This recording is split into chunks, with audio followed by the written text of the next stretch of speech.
Hi everyone, welcome to the next video in our Formatting Your Novel from Scratch series. This video is all about the 10 basic formatting rules, and there are of course way more than 10 formatting rules, but these top 10 are super important for all authors to know. They are especially important for self-published authors to know because if you break them, it is going to catch a reader's eye and it's going to scream, "I'm an amateur author," and you want your book to be classy and professional and blend in with all the other books on your shelf. So these 10 formatting rules are going to help you to do that and look very snazzy. Stick around to the end for some extra fun bonus formatting rules that are much less standard, so you can decide if you would like to follow them or break them. Let me pause the video for 1 second. I should rewind really quick and introduce myself. My name is Bethany Atazadeh. I am your professor in this free mini masterclass. Free for you at least. YouTube is paying me, so thank you in advance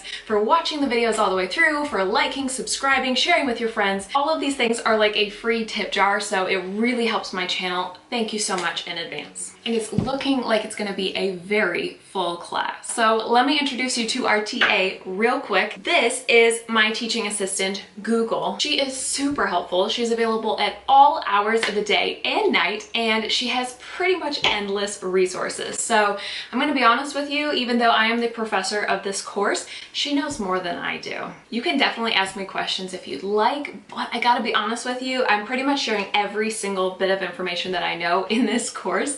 So I may often end up referring you to her because she actually knows quite a bit more than I do. There are 5 quick things you should know before class starts. Number 1, I will be reading from my notes here on my computer pretty carefully since this is a very complicated subject and I don't want to miss anything. So if you see me looking down, that's why. Number 2, I am only able to share what I know and what I have chosen to do. So just like everything else in publishing and writing, there's probably 1,000,001 different ways to do formatting. This is just my personal experience. So despite this incredibly professional course where you're going to come out with a bachelor's degree in formatting, I actually have no formal training, and I'm basing everything off of my own experience formatting over 10 different novels and sometimes learning things through what they call trial by fire. So again, I don't know everything about formatting, but I am going to share as much as possible in this series, and for everything else, I'm going to point you to my fabulous TA Google for any support questions you might have. Number 3, I use this gorgeous template that has built-in formatting already set up, and I highly recommend it. I'll talk more about this template throughout this series, so make sure you watch all the videos in the series if you want to know more. Number 4. Oh yeah, did I mention that this is a series? I'm going to put all the videos in this formatting series into a playlist on YouTube that I will link below every single video. If you want to go back and watch any videos that you missed, you can find that in the description box below. Last but not least, number 5, I am going to timestamp all the videos in this series as much as possible, which means that you can look at the bottom of the video to see what is in each section, and that way you can easily go back and forth and find something again if you need to watch it a second time later or a third time. But I just want to encourage you not to skip around the first time because you might miss something really important and I don't want you to be confused. Okay, back to the video. The first formatting rule is always do single spacing. Never double spacing. This applies to both between sentences and also between lines. If you take a look at the books on your shelf, you're going to find that this is a standard across the board, no exceptions ever. Every single book is going to have 1 space between every single sentence, and they're going to have single spacing lines. Double spacing is used more in the editing land, but when you get to your final product, you always have single spacing in your books. This one in particular is going to be the most awkward if you break this rule because it's really gonna stand out and not in a good way. If you've been doing either of these wrong, don't worry, there's a very easy fix for it. First, let's start with the 2 spaces between every sentence. If you did that wrong, you can use the find and replace tool to actually go and search every single instance of a double spacing in your manuscript, and you could do a replace all with a single space and just click replace all, Done.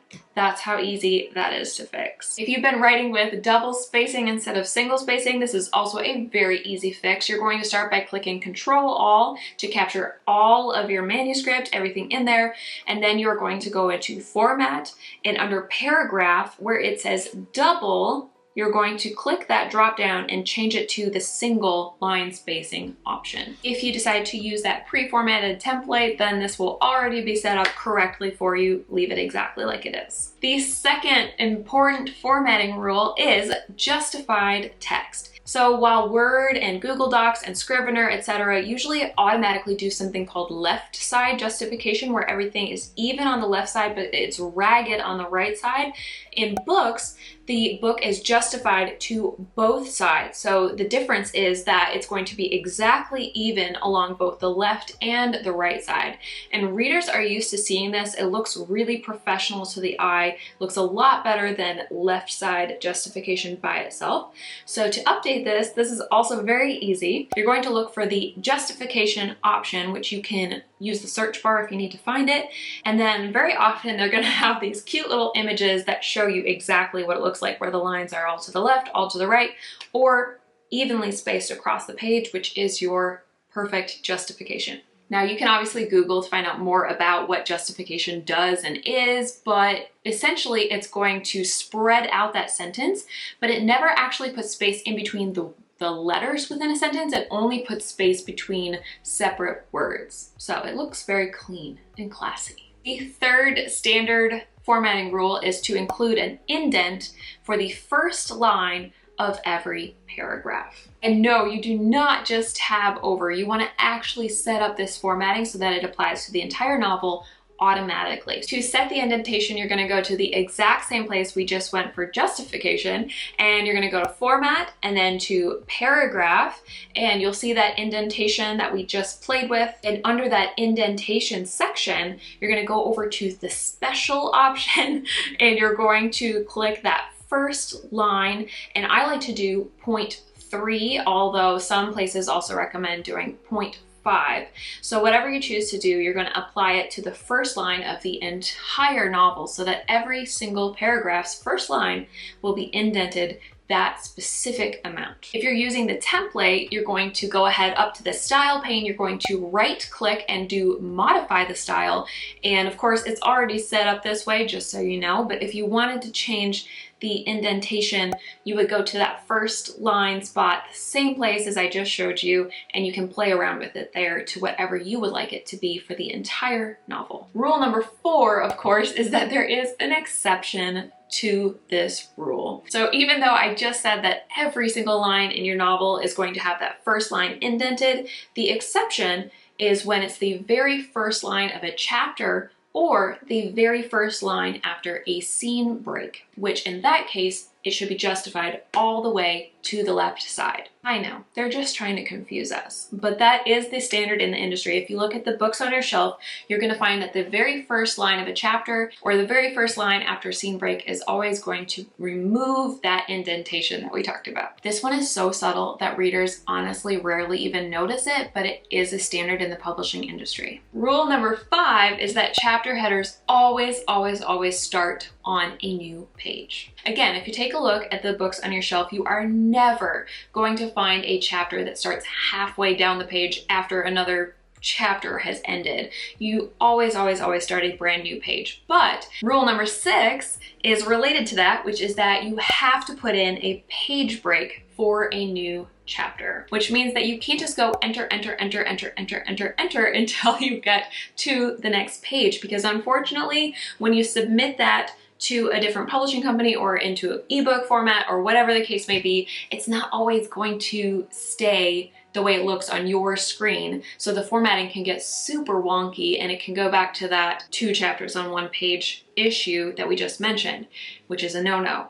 So to fix this, you insert a page break. It's very easy to do, and you can search page breaks if you have trouble finding it, but for me, it's under the layout tab at the top, and then you click breaks, and it's this next page option where it says if you insert a section break, it will start a new section on the next page. So clicking that is going to assure that no matter what format your book is in, if you turn it into an ebook or if you turn it into a PDF or whatever the case may be, that is always, always, always going to be a stop and a new page, which is really, really important. Rule number 7 is also related to chapters, and that is that the chapter header should begin 1/3 to 2/3 down the page. How far down the page is honestly up to you. It's usually 1/3 to 2/3. Sometimes I've heard halfway down the page. Honestly, it's up to you. Take a look at the books on your shelf that are in your genre to see what's really standard in your specific genre. But the idea is to make the chapter header pop and make it clear that you're starting something new. This rule, I feel like, is a little less standardized. When I looked at the books on my shelf to do research, I found that it kind of varied, but there was always at least a little bit of extra white space at the top, if not a lot, and also usually some artwork and other fun stuff. We'll talk about that when we get to that video on chapter headers specifically. But the important part is that you're going to want to make sure that your actual story for the beginning of each chapter starts partway down the page. If you want to save pages, you can bump it up to maybe the halfway mark or even up a little bit higher to the top, as long as you leave a little bit of space to differentiate that it's a chapter. And if you're not sure exactly what you want to do, I definitely recommend taking a look at the books on your shelf, specifically the ones in your genre, to see what's most common in your specific genre. Number 8 is page numbers. So a book always, always, always has page numbers, and this is obvious. I'm sure you're aware of it, but it can still be very easy for an author to forget.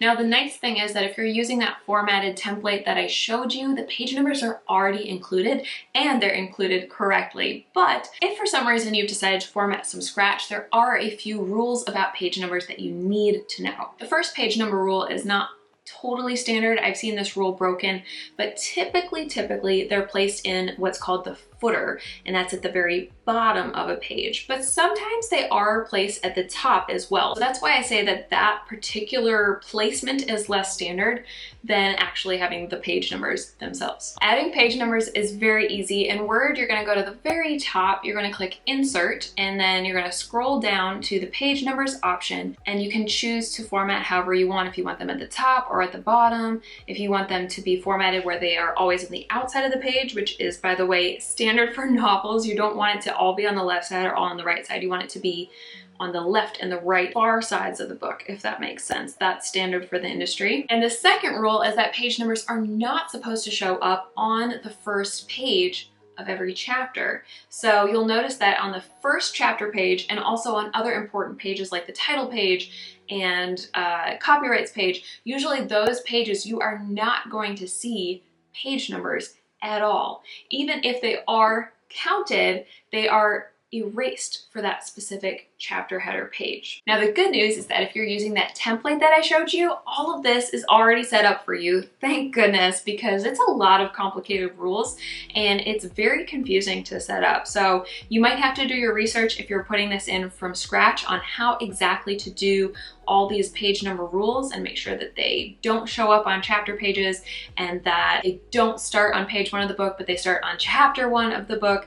But fortunately, if you're using that template, all of these things are already set up. Rule number 9 is very related to the page numbers. If you've got your page numbers on the bottom, then you're going to have your author name and your book title at the top in the header. So you've got your footer with the page number, and then your header has the other information that's standard about the book. So this is the rule that I've seen broken most often, so I can't say you absolutely have to do this, but I do have to say that it looks very classy and I see it very, very commonly in books. So what you're going to do is this is going to switch back between odd and even numbers. You're going to put your author name, your full author name or your pen name on one side header, and on the other side of the header you're going to put the title of the book. Just the title, no subtitle, none of that. It doesn't really matter if it's left side author name, right side book title, or if it's left side book title, right side author name.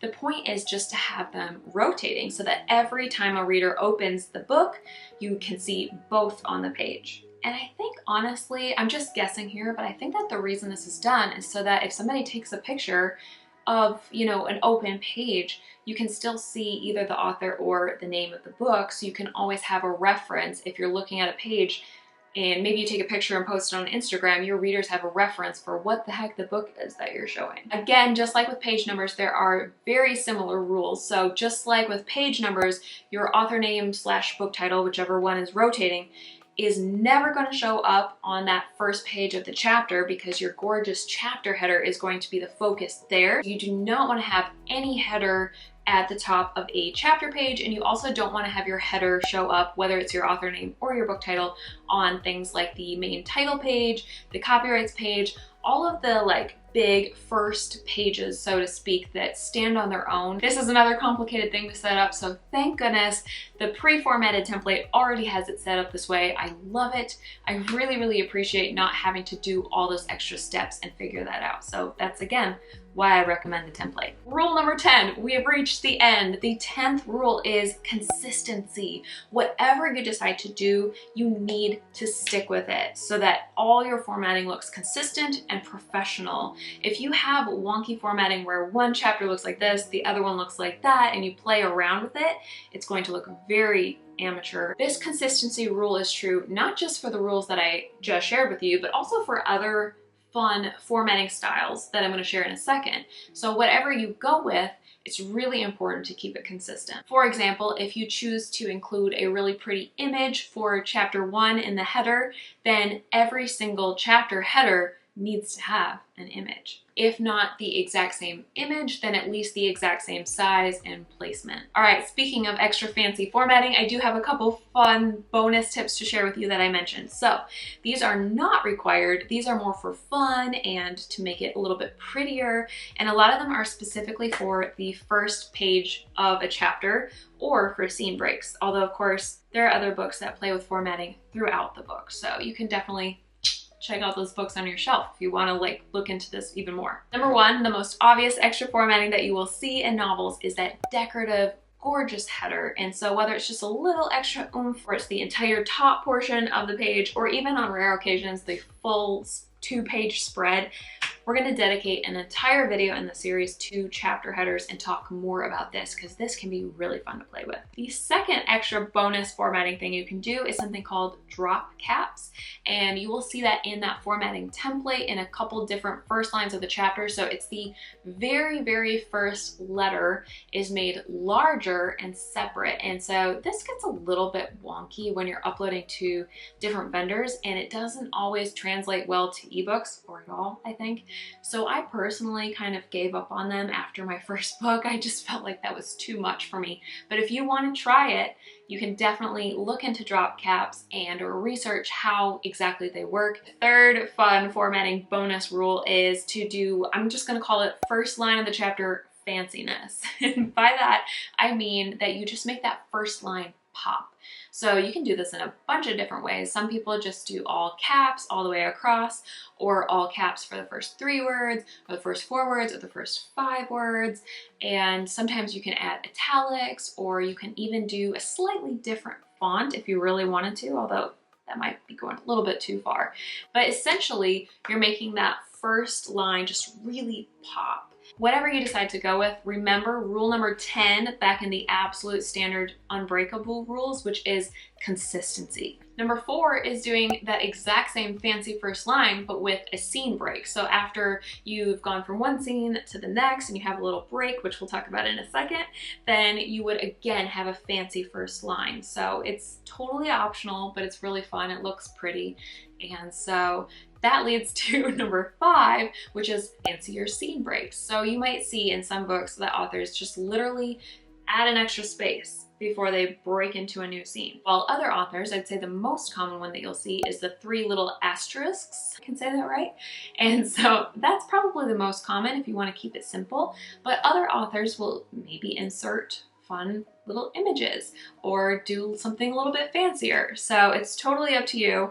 But that leads to number 6, I think, yes, which is that Draft to Digital offers even more gorgeous options for formatting specifically for ebooks. You don't actually have to publish on Draft to Digital at all to use these formatting options. You can set up your book and you can put in all the gorgeous formatting with the chapter headers and the scene breaks without ever publishing on Draft to Digital. You can download that baby and publish it somewhere else, or keep it for yourself, or use it for ARC copies, or you name it.